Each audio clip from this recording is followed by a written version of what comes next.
തെരഞ്ഞെടുപ്പിൽ കേരളത്തിൽ നേടിയത് മികച്ച വിജയമെന്ന് ബി.ജെ.പി. ദേശീയ നേതൃത്വം. 3 എം.എൽ.എമാർ സഭയിലെത്തുന്നത് വലിയ മുന്നേറ്റമുണ്ടാക്കുമെന്നാണ് നേതൃത്വത്തിന്റെ വിലയിരുത്തൽ. അതേസമയം പാർട്ടിയിൽ സമഗ്ര അഴിച്ചുപണി നീക്കത്തിനാണ് സംസ്ഥാന അധ്യക്ഷൻ രാജീവ് ചന്ദ്രശേഖരന്റെ നീക്കം.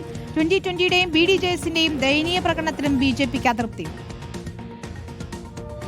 കേരളത്തിന്റെ ചരിത്രത്തിലെ തങ്ങളുടെ ഏറ്റവും മികച്ച വിജയം നേടിയതിന്റെ ആത്മവിശ്വാസത്തിലാണ് ബി.ജെ.പി. ദേശീയ സംസ്ഥാന നേതൃത്വങ്ങൾ.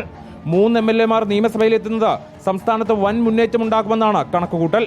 ഇതിനിടെ വിജയം വഴി അപ്രമാദിത്വം നേടിയതോടെ പാർട്ടിയിൽ അടിമുടി അഴിച്ചുപണിക്കാണ് സംസ്ഥാന അധ്യക്ഷൻ രാജീവ് ചന്ദ്രശേഖരന്റെ നീക്കം.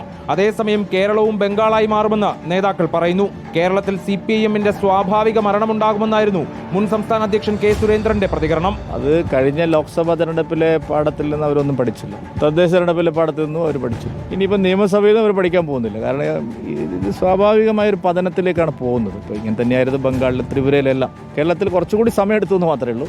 വിജയിച്ച രാജീവ് ചന്ദ്രശേഖർ, വി മുരളീധരൻ, ബി ഗോപകുമാർ എന്നിവർക്ക് പാർട്ടി ആസ്ഥാനമായ മാരാർജി ഭവനിൽ സ്വീകരണം നൽകി. CPIM വിരുദ്ധ തെരഞ്ഞെടുപ്പാണ് നടന്നതെന്ന് രാജീവ് ചന്ദ്രശേഖർ. CPM പൊളിയും എന്ന് ഞാൻ പറഞ്ഞതായിരുന്നു, അത് തന്നെയാണ് നടന്നത്. ഈ ഇലക്ഷൻ ഒരു ആന്റി CPM ഇലക്ഷനായി മാറി. യുവതീ പ്രവേശകാലത്ത് വിശ്വാസികൾക്കെതിരെ രജിസ്റ്റർ ചെയ്ത കേസുകൾ പിൻവലിക്കാൻ വി മുരളീധരന്റെ വെല്ലുവിളി. അടുത്ത തവണ 3-ൽ നിന്ന് 73 സീറ്റുകൾ നേടുമെന്ന് ബി ഗോപകുമാർ. എന്നാൽ ഘടകകക്ഷികളായ 2020-യുടെയും ബി.ഡി.ജെ.എസിന്റെയും ദയനീയ പ്രകടനത്തിൽ ബി.ജെ.പിക്ക് കടുത്ത അതൃപ്തിയുണ്ട്. റിപ്പോർട്ടർ, തിരുവനന്തപുരം.